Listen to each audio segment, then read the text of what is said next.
What is a guru? Now, the mind immediately produces an image, a man. It usually is a man.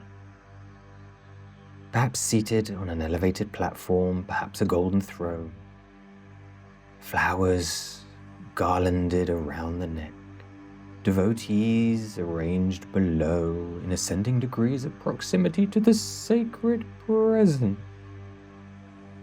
Perhaps incense, perhaps a costume, a uniform, robes, perhaps a name that sounds impressive in Sanskrit. And it would if it were in your native language.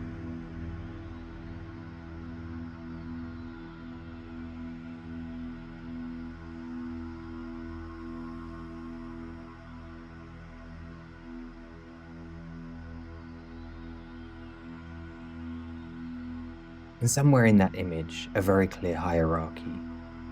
The one who knows, up there.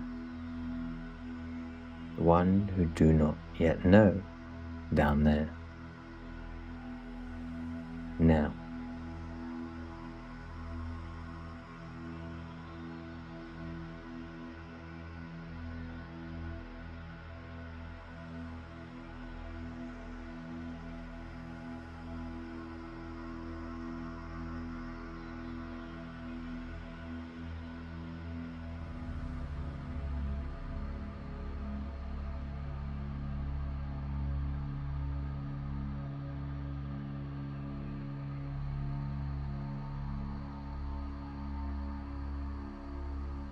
I want to suggest to you that this image, as beautiful as it sometimes is, has nothing to do with what a guru is. This is no guru. Why? The guru, the word guru, in its most direct translation, means that which removes darkness. Gu, darkness, ru, that which removes. Not that which sits above darkness on a golden chair whilst others remain in it.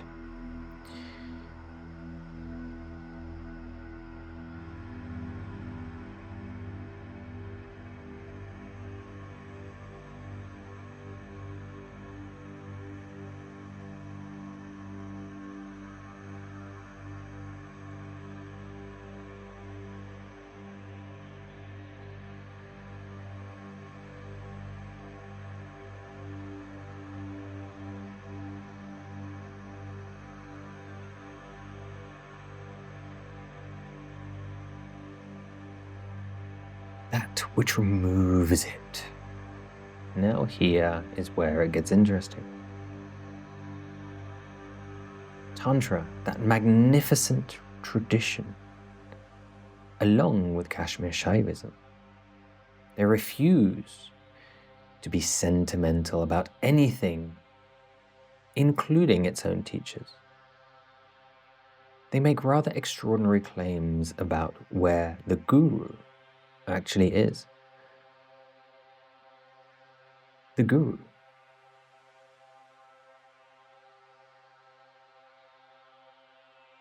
In the Shaivite understanding, is not primarily a person. It's a function.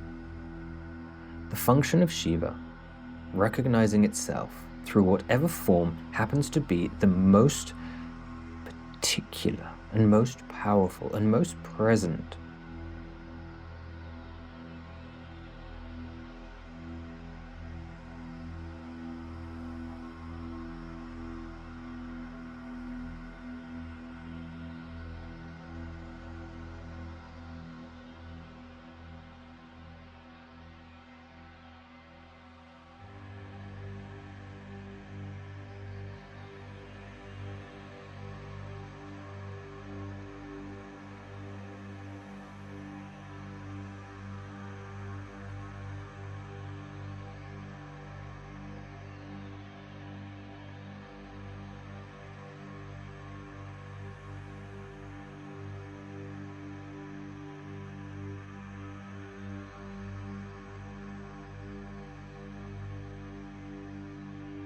moment, or being. Which means the guru can be a person. But the guru can also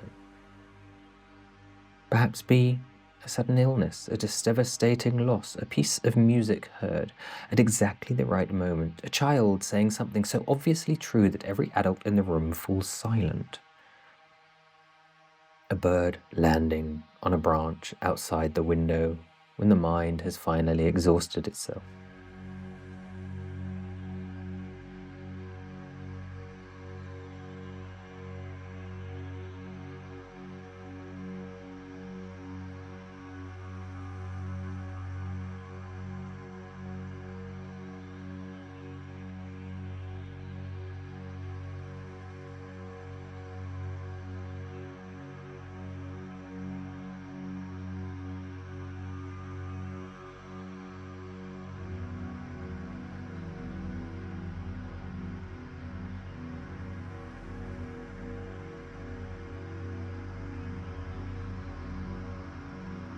Shiva is not precious about its instruments. Yet when the guru does take human form, and sometimes this is real, sometimes consciousness does move through a human being in such a way that proximity to them does something that no amount of reading or practice could replace. When that happens, what does that actually look like? Not a golden throne, the real guru walks in the crowds. Not above it. Not at a careful distance from it, not protected from it by layers of devotees and organizational structure and the accumulated weight of institutional reverence in it.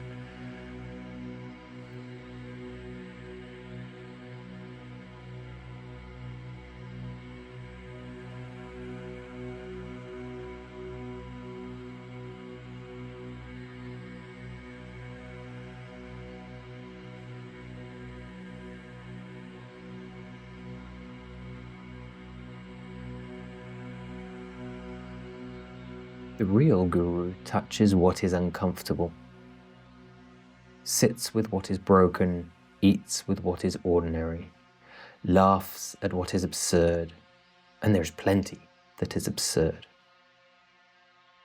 particularly in spiritual circles.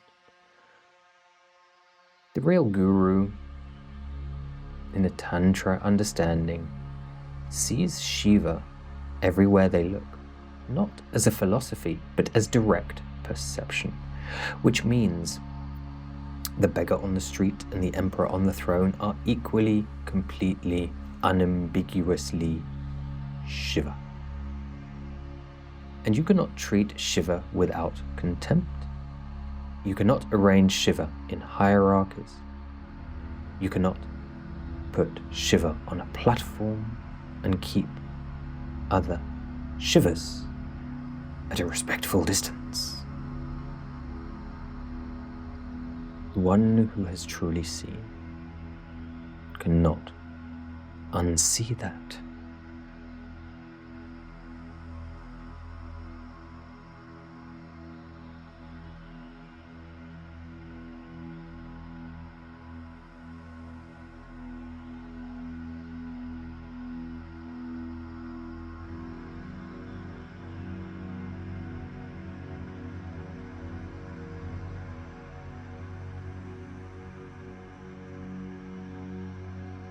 Here, in the magnificence of what some may call a paradox, through lack of sheer understanding, at the heart of the guru relationship, the real guru wants only one thing from the student: to make themselves unnecessarily open to receiving an understanding.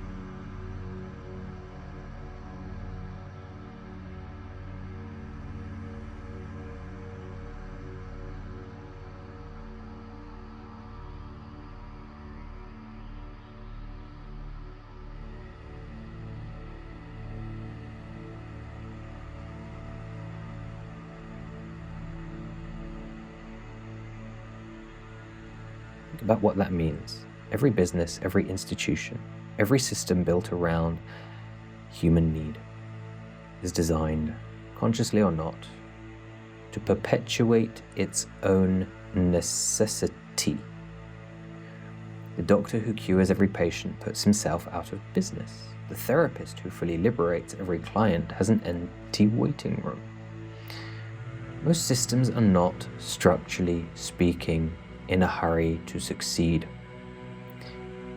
But the real guru is working as hard as possible towards their own redundancy.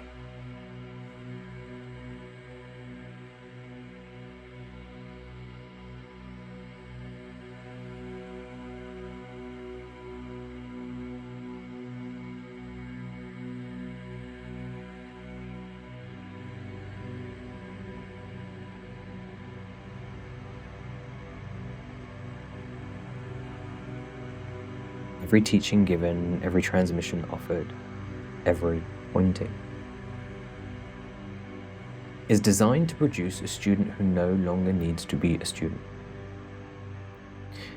Because the ultimate teaching of both Tantra and Shaivism, the recognition that you are already Shiva, the consciously is already free, that the one seeking liberation is itself the liberated awareness.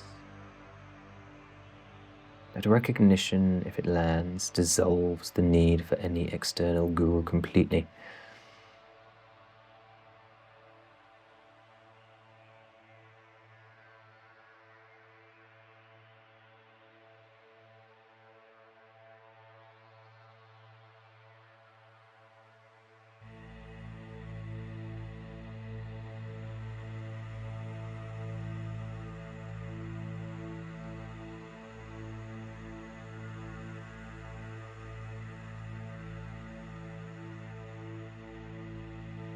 The guru points at the moon.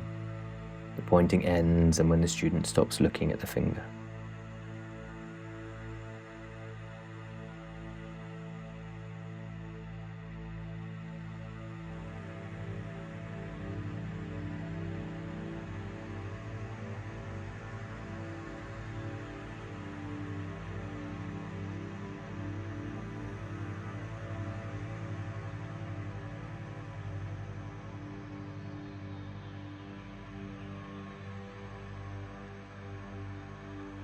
So what then is Shaktipat? The transmission of awakened energy from guru to student. It is, in the most direct sense, Shiva reaching through one form to remind another of what they are.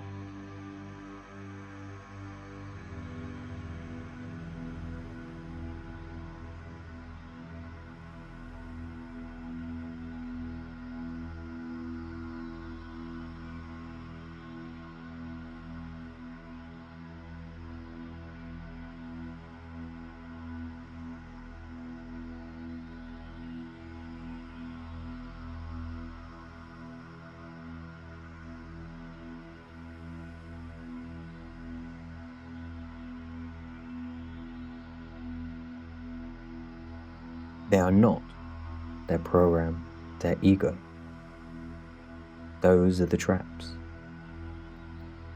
The guru in Shaktipat is not elevated. They are, if anything, unusually, empty, quiet, normal. Empty of personal agenda, empty of the need to be seen as special, empty of the accumulated self-importance that ordinary life and, unfortunately, much of spiritual life tends to produce. That emptiness is what allows Shakti to move. A pipe that is full of itself cannot carry water.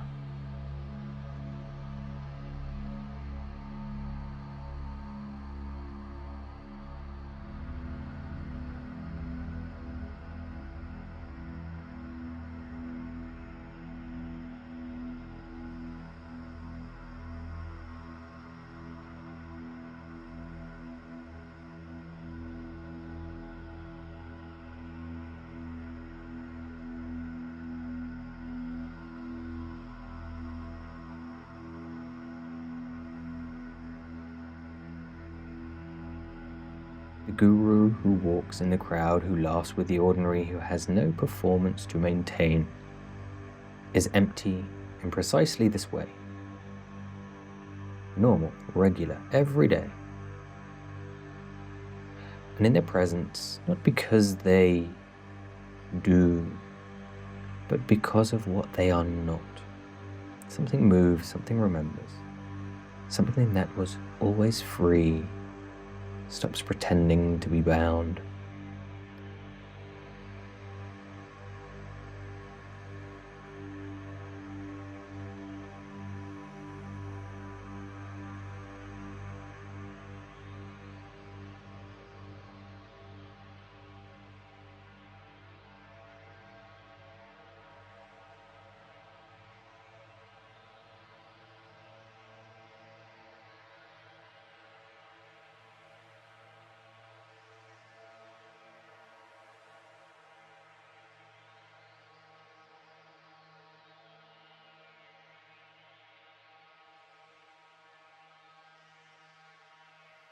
Feel right now whatever draws you to this kind of teaching.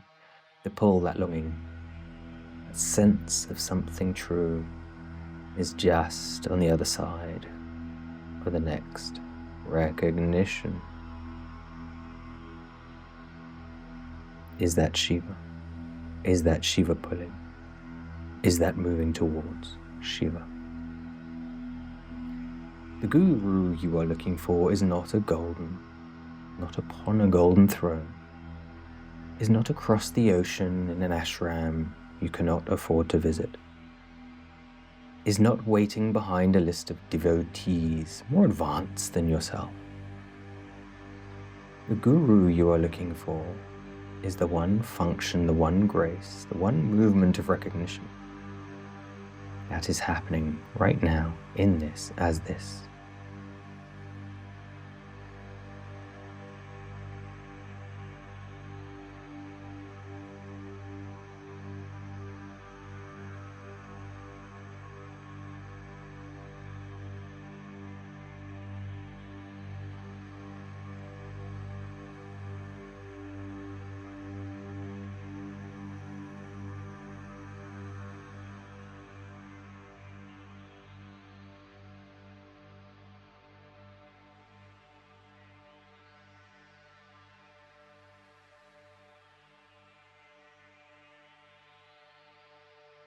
That land, wherever it wants to land, not in the mind, below the mind, in the body, in the chest, in the place where you already know what the mind is still arguing about.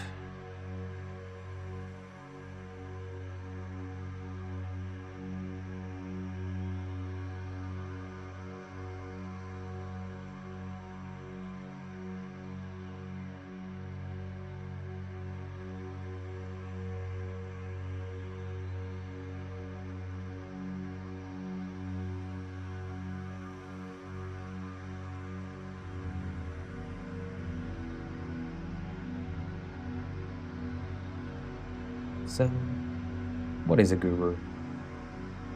Everything that removes the darkness. The teacher on the platform and the stranger on the street. The ancient text and the impossible situation. The bliss and the devastation, the transmission and the silence after it. All of it. Shiva, removing Shiva's own forgetting. The golden throne was always empty. Shiva doesn't sit still long enough to need one.